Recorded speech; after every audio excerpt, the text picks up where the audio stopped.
भगवान श्री कृष्ण ने बताया कुंभकर्ण के 6 महीने सोने के बाद उसकी पत्नी का क्या होता था।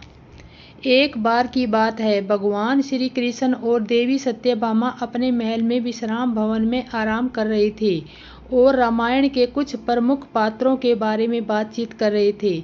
बातचीत करते वक्त देवी सत्यभामा के मन में एक प्रश्न आया और देवी सत्यभामा कहती है, हे स्वामी, मेरे मन में एक प्रश्न है। आपकी आज्ञा हो तो मैं आपके उस प्रश्न को पूछना चाहती हूँ। तो भगवान कहते हैं, देवी बोलो देवी सत्यभामा, आपका क्या प्रश्न है। और इस तरह वो प्रश्न पूछती है और श्री कृष्ण जी कहते हैं, हे देवी सत्यभामा, तुम निष्कोच होकर प्रश्न पूछो, तुम्हारे हर प्रश्न के रहस्य बताने के लिए तैयार हूँ। तो देवी सत्यभामा कहती है, हे दया के सागर, कुंभकर्ण के 6 महीने सोने के बाद उसकी पत्नी क्या होता था। तो भगवान श्री कृष्ण जी बोले, देवी सत्यभामा, तुम्हारे इस प्रश्न के सभी नारी जाति के कल्याण होगा, क्योंकि बात एक नारी की है। भगवान श्री कृष्ण कहते हैं कि हे देवी सत्यभामा, मैं तुमको एक कथा के माध्यम से तुम्हारे प्रश्न का उत्तर बताने जा रहा हूँ। तुम इस कथा को ध्यान से सुनना, क्योंकि जो भी स्त्री या पुरुष इस कथा को सुनते ही स्त्री सदा सुहागिन रहती है और हर मनुष्य पुरुष के जीवन में पत्नी का वियोग नहीं होता।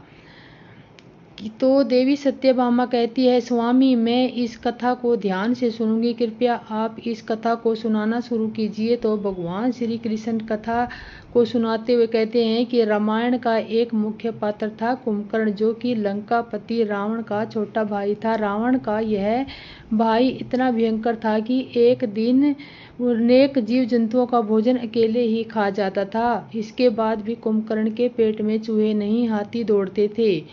भूख शांत ना करना और कुंभकर्ण को कुछ न मिलना तो उसको बहुत ही गंदा लगता था कि उसके कुंभकर्ण के पेट में बहुत चूहे दौड़ते थे, अपनी प्रजा को भी खा जाता था। ब्राह्मण भी कुंभकर्ण के शक्ति से दुखी हो, क्योंकि ब्राह्मण को पता था कि आज नहीं तो कल कुंभकर्ण की भूख से संसार में हाहाकार मच जाएगा। फिर एक दिन रावण, कुंभकर्ण और विभीषण तीनों भाइयों को ब्रह्मा देव की घोर तपस्या के लिए, तीनों भाइयों की तपस्या से खुश होकर महादेव प्रकट हुए और ब्रह्मा जी रावण और विभीषण को वरदान दिया। फिर ब्राह्मण ने कुंभकर्ण से बोले कि तुम क्या वरदान मांगना चाहते हो। तो कुंभकर्ण ने सोचा कि इंद्रासन मांग लेता हूँ और मैं एक योद्धा बन जाऊंगा, और इसलिए उसने इंद्रासन मांग लिया। और वरदान मांगना चाहते हो तो कुंभकर्ण ने सोचा कि मैं इंद्रास्त्र मांग लेता हूँ और मैं एक योद्धा बन जाऊंगा। परंतु महादेव को पहले से ही पता था कि कुंभकर्ण वरदान के क्या मांगेगा, इसलिए ब्रह्मा ने सरस्वती से बोले कि देवी, आप कुंभकर्ण की जीभ पर विराजमान हो जाएं और कुंभकर्ण की मति को बदल दें।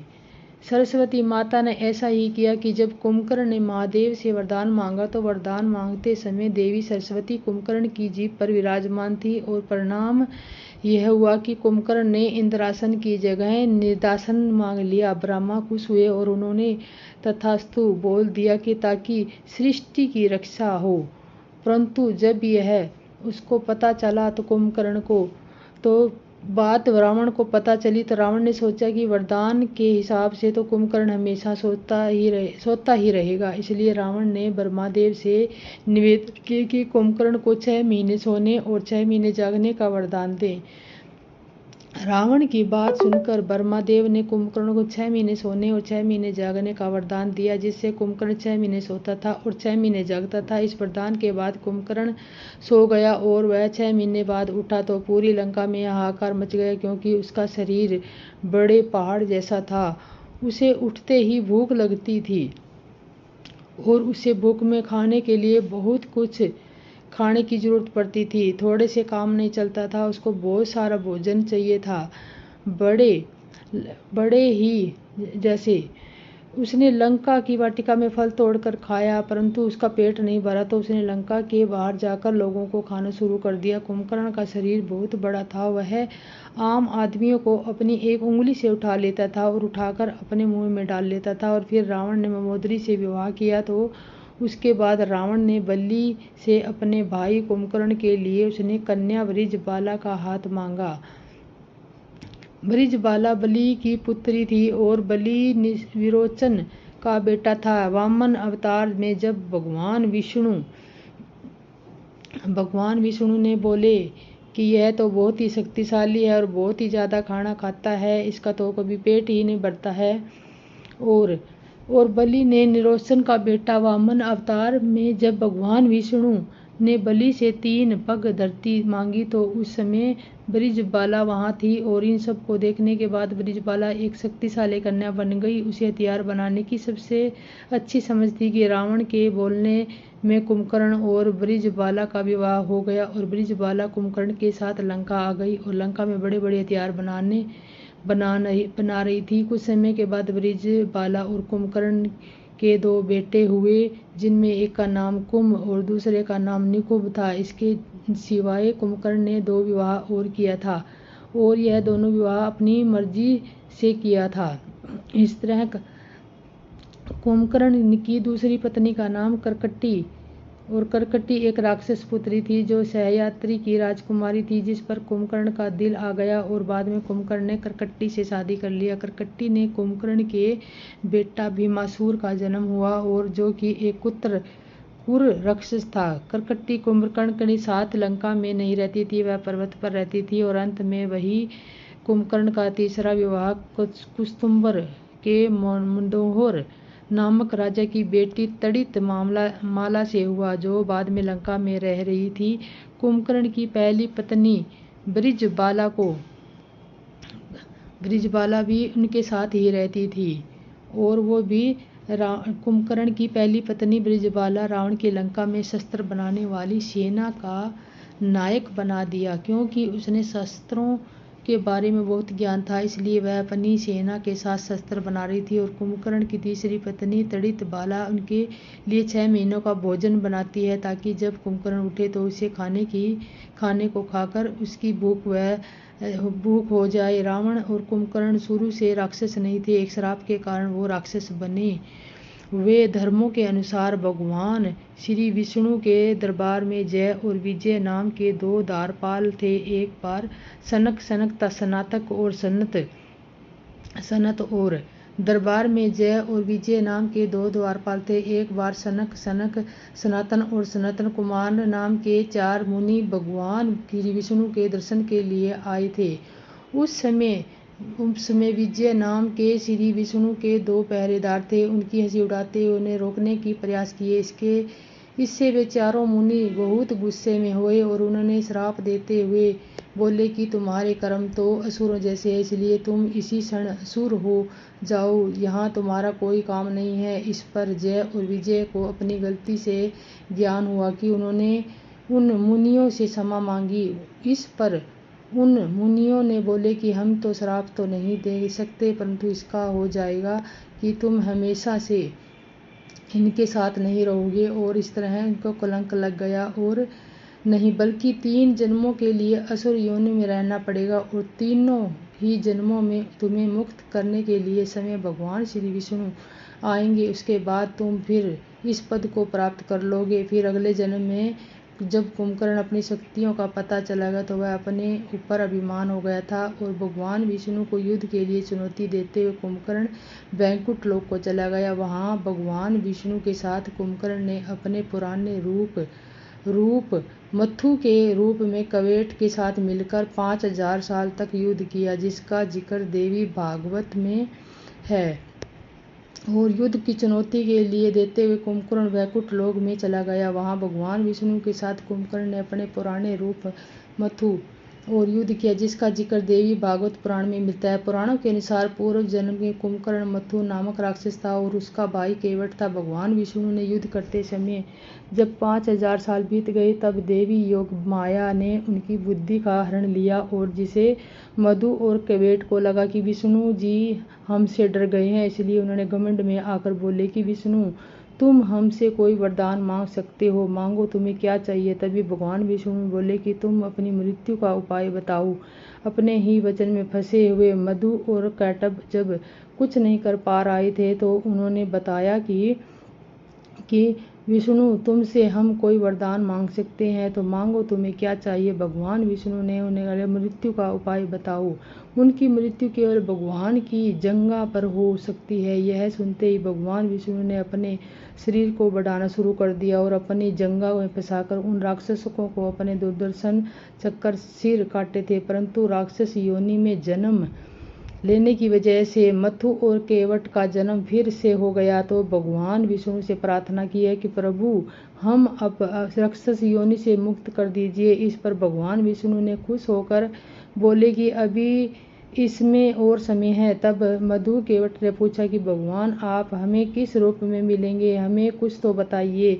तब भगवान कहते हैं कि इस पर भगवान विष्णु ने खुश होकर बोले कि अभी इसमें और समय है। तब मधु केवट ने पूछा कि भगवान आप, विष्णु बोले कि त्रेता युग में एक असहाय राजा बनूंगा जो कि अपनी पत्नी को ढूंढते हुए तुम्हारे राज्य के पास आऊंगा। तुम अपने राज्य को अपने बड़े भाई की आज्ञा का पालन करते हुए मुझसे युद्ध करोगे तो मेरे हाथों पर मुझे मारे जाओगे। इतना बोलकर भगवान विष्णु अंतर्ध्यान हो गए। कुंभकर्ण बनने का वरदान भगवान विष्णु ने उसके पिछले जन्मों में ही दे दिया था। त्रेता युग के समय रामायण में भी कुंभकर्ण के पूर्व जन्म का उल्लेखन है। असल में एक ऋषि के श्राप के कारण कुंभकर्ण जंगल में भटक रहा था। उसी समय वहां भगवान आए थे और कुंभकर्ण को कुंभकर्ण बनने का वरदान भगवान विष्णु ने उसके पिछले जन्म में ही दे दिया था। त्रेता युग के समय भगवान रावण ने कुंभकर्ण के पूर्व जन्म में विष्णु बोला कि तुम मुझे मत ढूंढो, जब समय आएगा तो तुम्हारे पास आ जाऊंगा। इसके बाद भगवान विष्णु ने श्री राम का अवतार लिया और अयोध्या नगरी को धन्य किया। कुंभकर्ण के बारे में बताया जाता है कि वह दूरदर्शी था और उसे पहले से ही पता था कि जब श्री राम लंका में आकर मेरा उद्धार करेंगे तो, परंतु अपने उद्धार से पहले ही अपने भाई होने का भी धर्म निभाया। असल में जब श्री राम ने माता सीता के लिए लंका पर चढ़ाई की तो लंका की सेना ने युद्ध कर रहे थे, तो यह सब देखकर रावण ने अपने भाई कुंभकर्ण को कहा कि माता सीता के लिए लंका पर चढ़ाई की और लंका की सेना युद्ध करने के लिए। यह सब तो देखकर रावण ने अपने भाई कुंभकर्ण को जगाया और उठाया और उसको खिलाया। बड़ी मुश्किल से कुंभकर्ण के जागने के बाद रावण ने पूरी कुंभकर्ण को बताया कि कुंभकर्ण ने रावण को समझाते हुए बोला कि भ्राता, आपके पास 5 कन्याओं के पूजित संसार का सबसे सुंदर कन्या मंदोदरी है जो कि आपकी धर्मपत्नी है और मेरी माता समान भाभी है। इसके बाद भी आप जंगल में भटकते हुए एक स्त्री का हरण करके अपने राज्य में ले आए हैं और उसे अपनी पत्नी बनाना चाहते हैं। अभी भी वक्त है, आप प्रभु श्री राम से माफ़ी मांग लीजिए और उनकी शरण में चले जाइए। उनका दिल बहुत बड़ा है, वही तीनों लोकों के स्वामी हैं, और आप प्रभु से माफ़ी मांग लीजिए और उनकी शरण में चले जाइए। उनका दिल बहुत ही बड़ा है, वो तीनों लोकों के स्वामी हैं। और इस तरह उसने माफ़ी नहीं मांगी। वो दिल बहुत बड़ा है, वह आपको जरूर माफ़ कर देंगे। इस पर रावण कुंभकर्ण पर गुस्सा हो गया और गुस्सा करने लगा। बदले में कुंभकर्ण ने रावण से बोला कि मैं तो आपको समझा रहा था कि लेकिन कोई बात नहीं, एक छोटे भाई का धर्म है कि बड़े भाई की आज्ञा का पालन करे। आप जैसा बोलोगे वैसा ही करूँगा, चाहे इसके लिए मुझे अपनी जान पर ही क्यों ना देनी पड़े। यह बोलकर कुंभकर्ण दूसरे दिन रणभूमि में कूद पड़ा। रणभूमि में जाते ही कुंभकर्ण ने वानर सेना से हाहाकार मचा दिया। उसने भगवान श्री राम की सेना को तितर बितर कर दिया और न जाने कितने ही वानरों को मार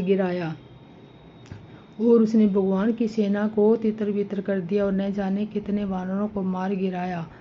वानरों को जब तो यह सब श्री राम ने देखा तो राम ने कुंभकर्ण की तरफ अपना धनुष बाण किया और बाण से उद्धार किया। तो कुंभकर्ण के मरने के बाद रावण दुखी हो गया क्योंकि उसने अपना भाई खोया था, परंतु रावण से ज्यादा दुखी कुंभकर्ण की पत्नी तड़ितबाला और बृजबाला थी, परंतु उनकी यह दोनों ही पत्नियां युद्ध में मारी गई, क्योंकि बृजबाला और तड़ितबाला दोनों ने ही श्री राम से प्रार्थना की थी कि उन्हें भी इस असुर योनि से मुक्ति मिल जाए। और श्री राम जी के बाद ऐसा ही किया है, जो कि पुराणों की माने तो असुर योनि के मुक्ति मिल जाए। और श्री राम जी ने बाद में ऐसा ही किया जो पुराणों से मुक्ति मिल जाए। जब श्री राम ने कुंभकर्ण का वध किया तो उसके बाद कुंभकर्ण को असुर योनि से मुक्ति मिल गई थी और वापस भगवान विष्णु का द्वारपाल विजय बन गया था। और ग्रंथ भी यही बताते हैं कि 3 बार असुर योनि भोगने के बाद कुंभकर्ण वापस अपने असली अवतार विजय रूप में भगवान विष्णु के द्वारपाल के रूप में फिर से उस पद को प्राप्त कर लिया था।